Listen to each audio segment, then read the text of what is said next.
Hello there YouTube, this is Guardian here from Capital Gear Gaming, and I'd like to take a look at another LightWave tutorial here that I'm going to do. Today I'll be covering Anti-Aliasing, or AA, as well as Ambient Collision, or AO. These are common things that you'll see in things like video games, as you can see here. This character from Assassin's Creed Rogue, he would have lots of anti-aliasing put on him. He also has some ambient collision. Primarily this is going to be about ambient collision because that's something a lot of people might want but simply do not know where to find it, and it comes with LightWave. LightWave already has a built-in plugin and it works, and it works fairly well. So if you don't know what Ambient Collision is, Ambient Collision adds shadow where the 3D program itself is incapable of adding the shadow. It adds shadows in which two edges meet each other. So for example, the edge of this plate and the edge of this orange are meeting each other, and it creates a shadow along here. You can see this in real life. It's not quite as common in real life, but it does happen. A good example would be grapes. It's hard to see ambient collision when you have color, but it's not invisible. Another example would be, of course, right here. We can see that our character, what's his face? I forgot his name. That right there, that could be actual shadow because it kind of looks like his foot is lifted, but all along that edge there, that would have to be ambient collision because his foot is actually touching the ground, and you simply cannot add that shadow there.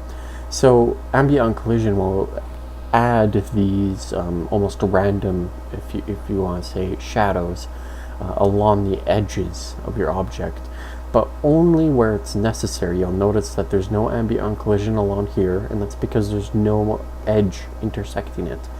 Now when you have bump maps, it will take bump maps into consideration as well. You'll notice that bump maps become a lot more dark. They'll become a little bit more depth-wise, and that can help. You'll notice here that there's certainly lots of ambient collision here as well. And that's important to notice. So if you're going to if you're going to want extra detail into your scene, you don't have to focus on physical detail. You can use bump mapping, normal mapping, as well as ambient collision to fake out that sense of depth. Of course, I highly doubt that this right here, this specifically, this section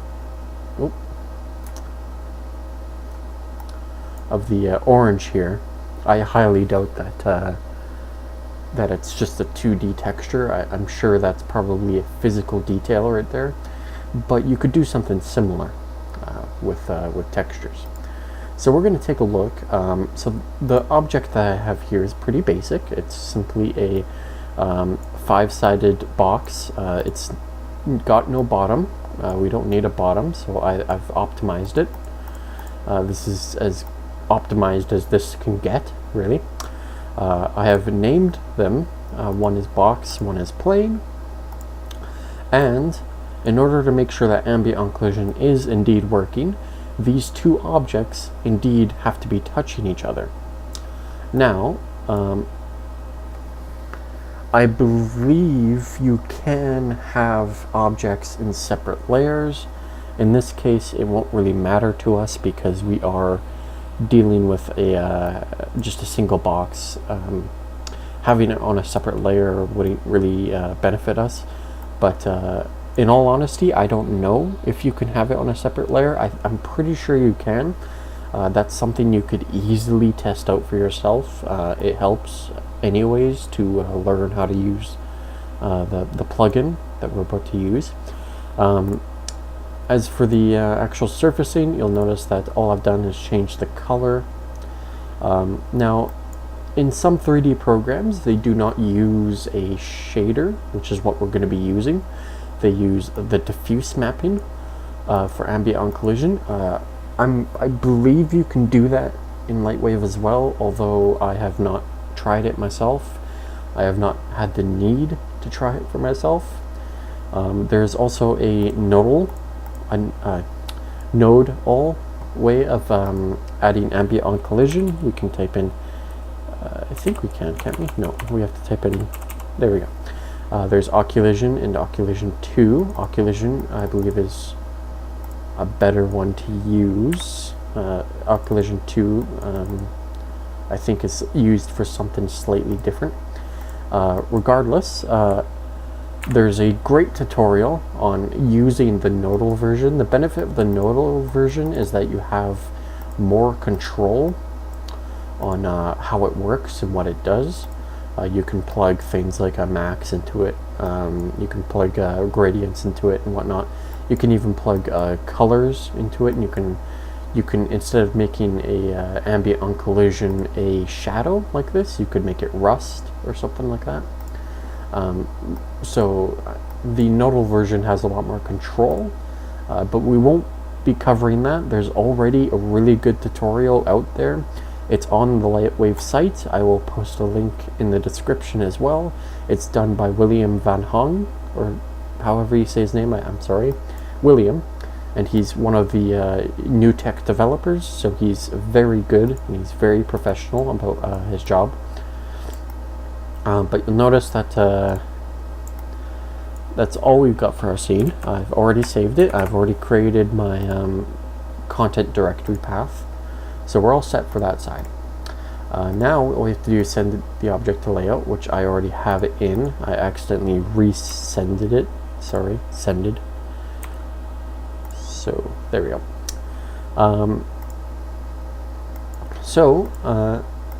We're going to, there we go.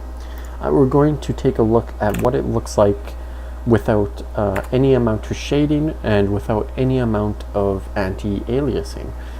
As you can see, it's pretty generic. 0.5 seconds to render at 640 by 480p.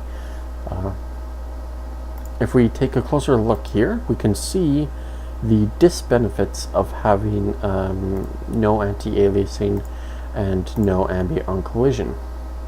So the first problems we see are going to be the obvious. It's going to be the jagginess. As you can see, we've got a lot of really harsh jagginess, really sharp edges here going along here. This object is not smoothed, nor is it subpatched. You can see that it's a very step-based, very jaggy indeed. And this is caused by a lack of anti-aliasing. This is known as aliasing. There's a video, again, I'll probably post it in the description, that goes into detail about anti-aliasing, how it works, why it works, and how it was developed. And it goes into very, very large detail about how everything, when it comes to anti-aliasing, how it works. And in reality, how much of an actual power hog anti-aliasing is. You can also see it on the shadow, of course, along there and along there. This becomes less noticeable because as you zoom out, because there's probably at least 400 more steps here than there are here. It creates a more soft sort of incline. Now that's what anti-aliasing actually does. It will add pixels along here where the program feels it's necessary, and it will add these pixels in to create a smoother edge. So we're going to be taking a look at that pretty soon. You'll notice here there's no ambient on collision. There should be ambient on collision around here, as well as roughly around here, because it would be noticeable slightly over here. And so we'll be fixing that as well. One benefit of ambient on collision is it will get rid of some anti-aliasing along here. It sort of covers it up, masks it. But since we have to pump anti-aliasing into it anyways, that doesn't really matter. So we can close that down. We've already seen what the render will look like if we don't change anything. So if we were to select our box here and add our anti-aliasing shader, which by default is the GML, I believe there is also another one. Is it BSM? No, it's not. It's there's another one that is also a ambient on collision shader. It's somewhere in here, but I use GML by default. It's GMIL. Sorry, it works wonderfully well. It has good options with it that are easy to understand, and it just, man, it just works. That's all I can say. Regardless, we can take a look at it here. By default, it will start off on all subjects. We can have it reflect the occlusion. We can have it have the occlusion can have its own specular. I wouldn't recommend that. You could, I suppose, if you're going to add color to it, you could do that. But diffuse, that's the one that you want. Sample rate is the quality. This ranges from 0 to 100, and the higher that number is, the higher quality the ambient on collision is going to be.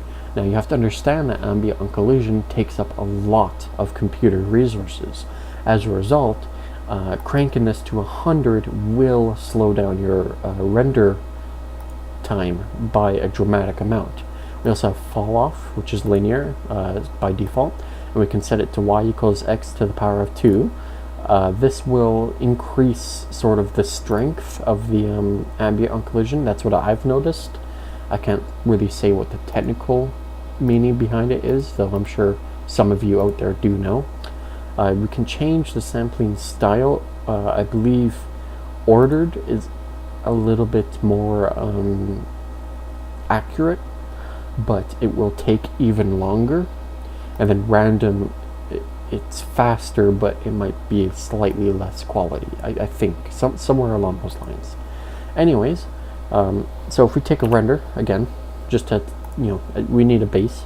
We can turn it on and then take another render. It'll take a few seconds more, and you'll notice there's something wrong.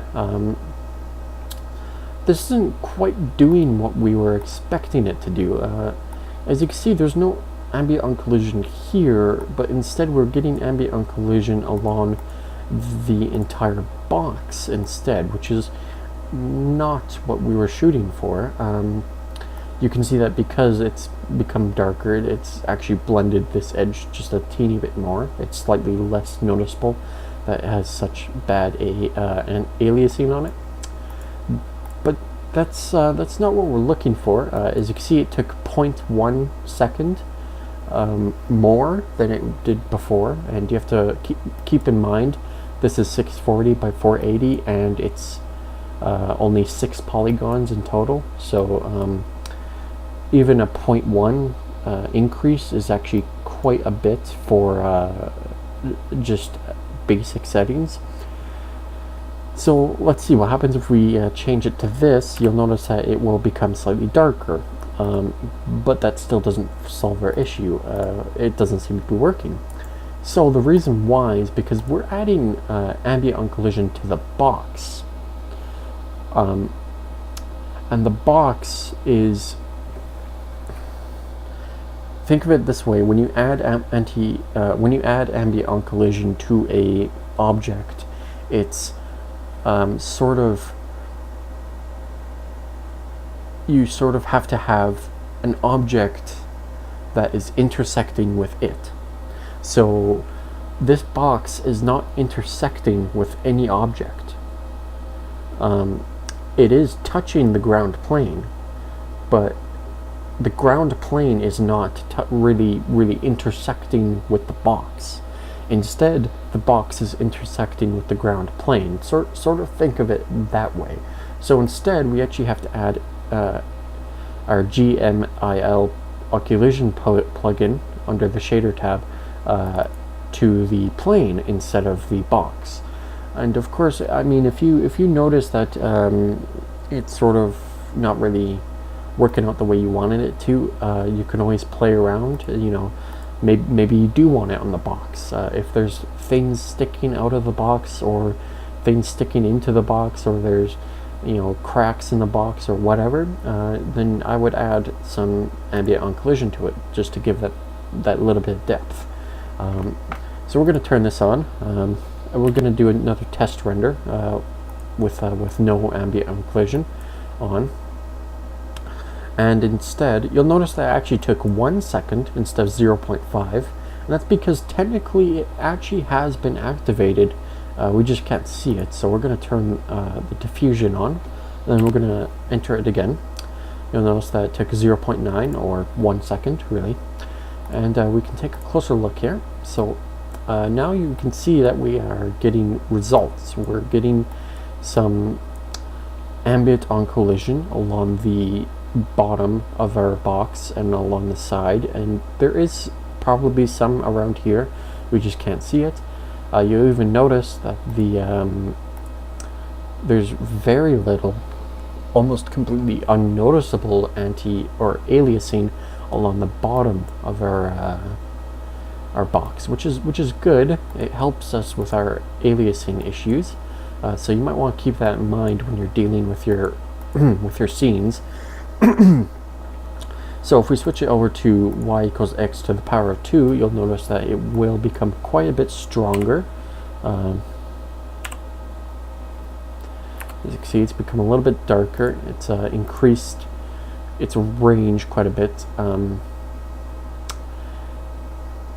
I generally, for small objects, I stick with linear because it takes slightly less computer power to render. For larger objects that will be in the scene for longer, I will switch to y equals x to the power of 2, because it pops out more, and that's generally why I do that. So we're gonna go back and render this again. As you can see, it's back to there, and we're gonna increase the sampling rate. We're gonna increase it to a 32, which is a decent amount. And you will notice the incredible slowdown. We're talking 1 entire second difference here. 1 full second for a measly quality increase of 32, which is roughly 3 times as much as we had before. And you'll notice that even then, the ambient on collision is very, very noisy and kind of gross looking, if you will. So we're going to increase it just a little bit more. I generally stick around 40, and we're going to apply that now. As you can see, it's helped it just a teeny bit more, but you can still see that it's very, very noisy. So let's start talking about anti-aliasing in general to see if we can fix that. So under the render globals, we can see that we've got our general tabs: render, global illumination, camera, lights, and output. We're going to be talking about render, and we're going to be talking about camera. Under render, we have shading samples and light samples.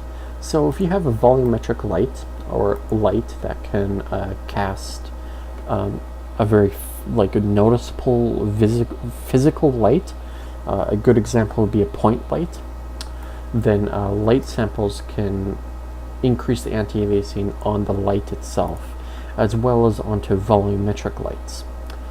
Shading will add to the shading samples, and shading is defined by what shaders we use. We're using the GMIL collision shader. So if we increase this, it should increase that. So let's increase that to about 4, which is a good amount that I generally increase it to. You'll notice it will slow down quite a bit. We haven't noticed much of a difference, but we can increase it even more. Let's say 10.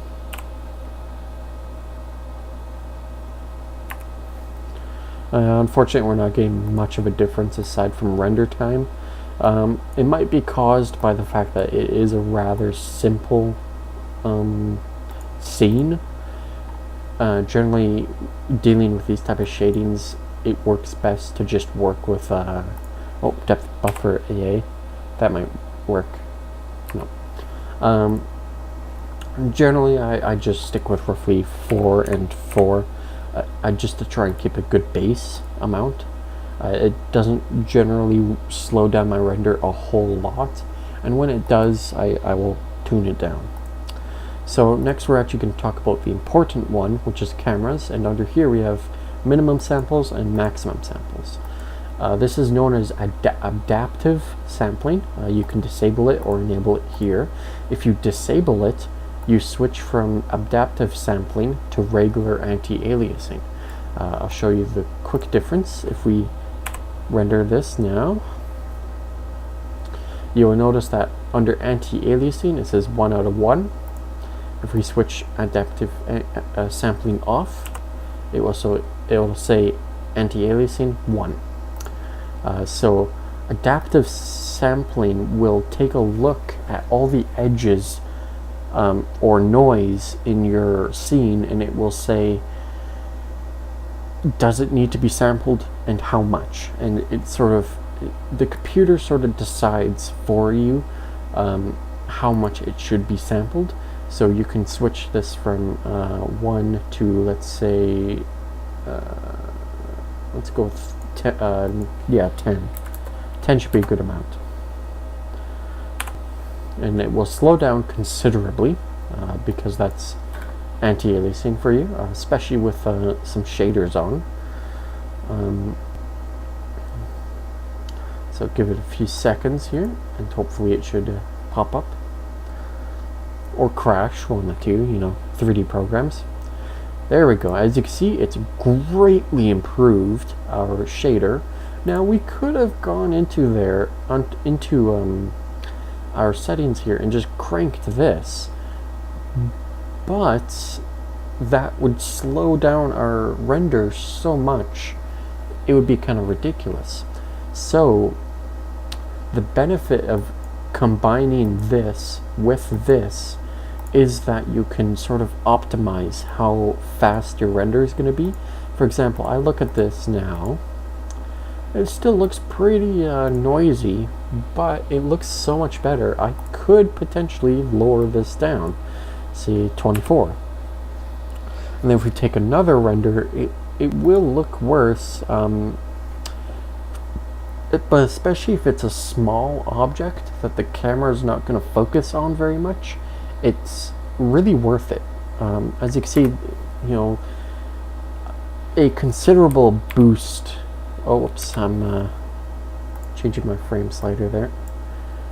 You might notice a considerable boost in time. We've lost almost 5 seconds. Wait, no, we have lost 5 seconds of time. Just by reducing this, and it really doesn't look majorly different. I will admit the 19.8 second one does look slightly better, but that's sort of the thing that you have to give up, right, when you start dealing with these. So I'm going to switch this back to 40. I'm going to talk about another style or cheat, if you will, when it comes to anti-aliasing. You will also notice that the anti-aliasing along the edges here, along the edges here, and along the shadows edge here has been greatly improved to the point at which when you view it 100%, you'll notice that you can't even see it anymore. So I would really almost say this is pretty much a finished project as it is, because it looks fine to me. But let's say if we wanted it to be even more smooth, even more basically anti-aliased without dramatically increasing our frame rate. Well, we can change the Reconstruction Filter. The problem with using a Reconstruction Filter, aside from the classic or box, is that when you deal with these, it can blur the entire scene, the entire picture. So you have to make sure you choose one that works with your scene. You have to. I suggest going through them all. Choosing these sharp ones is just a different style altogether.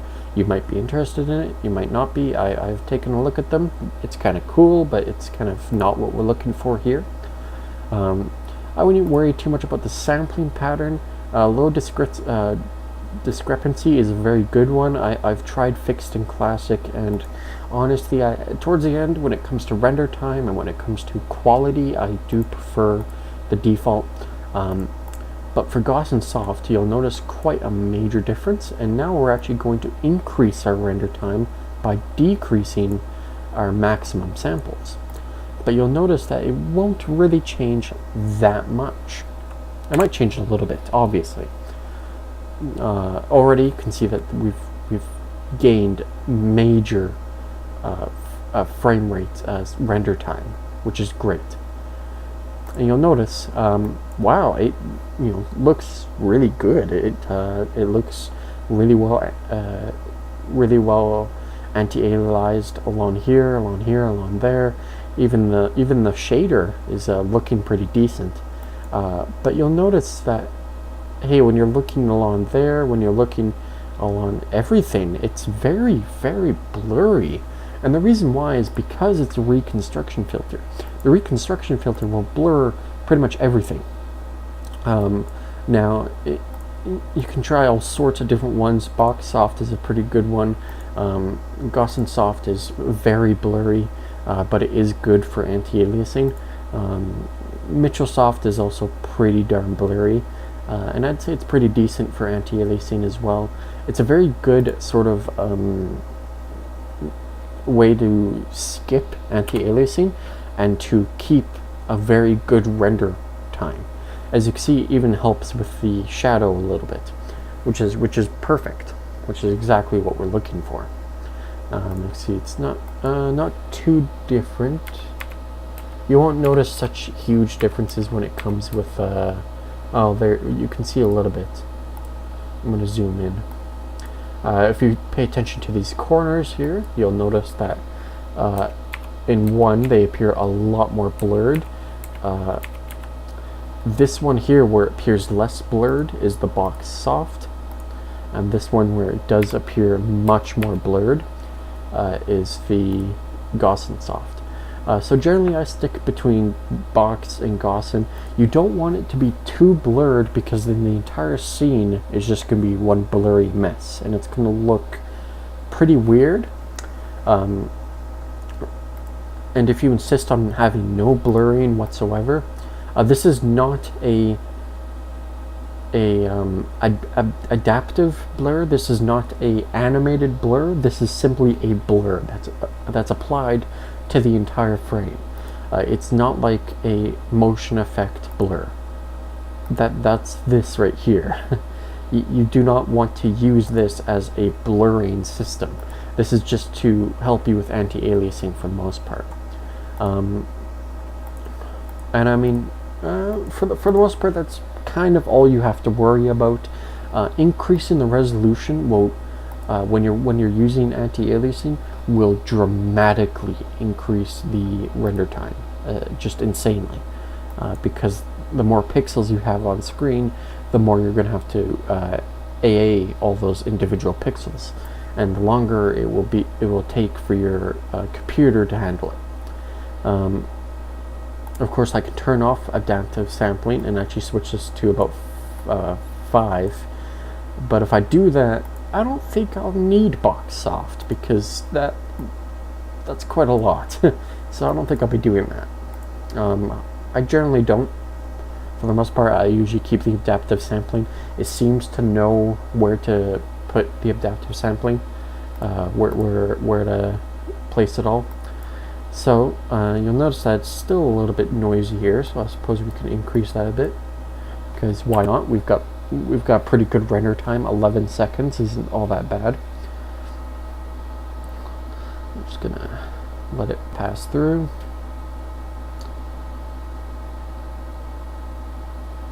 There we go. That's not bad at all. And it's only a few extra seconds, so let's get a couple extra seconds on that, because we won't mind too much, hopefully, anyways. Generally, I would say you want your render frames to be under 20 seconds. If they go over that, you're gonna want a server or a render farm, to be honest, because if you start going over that and you have 4 seconds of footage or 10 seconds of footage, you're going to be sitting there for quite a long time waiting for it to render out. I've had scenes where a single frame would take 1 hour to render out. Luckily, I've got a server with 8 cores on it. It handles it pretty well. So that's pretty much the basics. If you wanted to learn how to deal with anti-aliasing, another thing that you could do is you can use noise reduction. Slows down your render time quite a bit, but it should help with the noise that's around here, because you can still see some of it. I mean, it'd be great if you could just get rid of it completely, which we might actually by doing this. God, nah, not that big of a difference. Regardless, although that might actually be applied to a light instead. I think it might be. But pretty much that's all it is for anti-aliasing. Samples is how you know it's anti-aliasing. Anything that has to do with samples generally has to do with anti-aliasing. As I said before, in the GMI occlusion settings under the shaders tab, sample rate is the quality. You know, crank it to 100 if you want max quality, which we could do definitely. It's a very, very basic scene, so it's not going to hurt. And the camera settings is where you find all the anti-aliasing stuff. I would play around with it. I would, do a few things, learn what each thing does. That looks very nice, if you ask me. And of course, because it's a 3D package, and 3D packages like LightWave and many others are very, very powerful and pretty much not limited at all, we can actually take maximum samples and we can do something ridiculous. I wouldn't recommend it because it might crash LightWave, because that's 9,093 maximum samples is something I don't think anybody would ever do. Like, we're dealing with 6 polygons here and it's going to take roughly 13 hours. So you can see how insane anti-aliasing really is in reality. I imagine it's going to go down pretty fast. I imagine it would take a good few hours at least, and it's really not going to look that different. So yeah, you can push it almost as far as you want, I believe. I don't think there really is a limit as far as I'm aware. That's confusing, but alright. Apparently you can go so far up that it just becomes a negative number. Alright, cool. So that's the basics of anti-aliasing and ambient collision. As you could tell, I'm not explaining anything technical. I'm assuming you guys just want to learn how to do it. Here's how to do occlusion, and I just showed you how to do anti-aliasing. You're very welcome. I'm sure you could have found it pretty much anywhere else, but thank you for watching the video. Please do tune in for more. I do make my tutorials very often, and this is The Guardian signing out.